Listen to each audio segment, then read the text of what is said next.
So, chemists, let's have a look at the properties of alkanols. Um, what is an alkanol first? Basically, it's an organic molecule that contains an alkyl group, so that's your chain, your long chain, and a hydroxyl group, which is this here. It's the OH unit.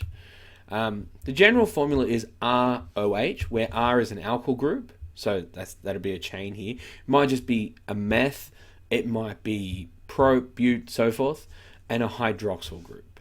And the formula tends to be CN H2N plus 1 OH. So that's your R right there. That's the OH. The functional group is a hydroxyl group, which is an OH on the end. And we name the longest alkyl group, and we add the suffix anol. The number of the carbon which the hydroxyl group is bonded to. Okay, so it's alkyl anol. So ethanol, methanol, so forth.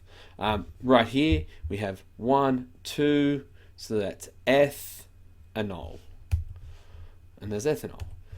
Here we have 1, 2, 3, 4, so that's bute, and it's on the second one there. You remember your name to give it the lowest number possible, so it's 1, 2, and that is 2-butanol.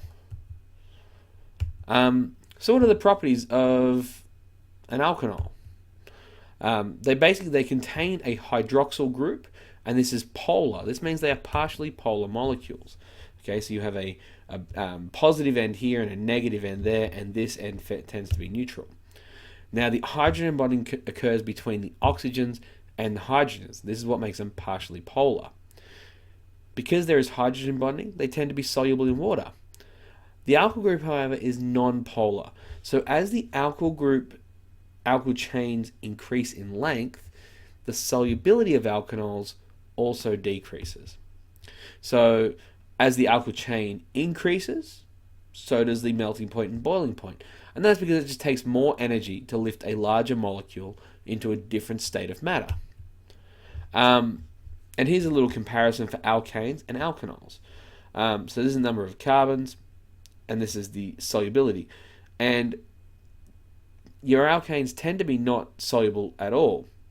Whereas in milligrams per liter, we can see that a butanol there, or butanol, has a solubility of about 80,000 micrograms per liter.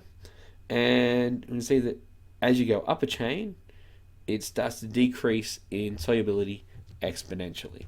Alright, so those are the properties of alkanols. If you have it, as well as how to name them, I guess. If you have any questions, put them in the comments below and we'll get back to you as quick as we can. Thanks for watching. Bye now.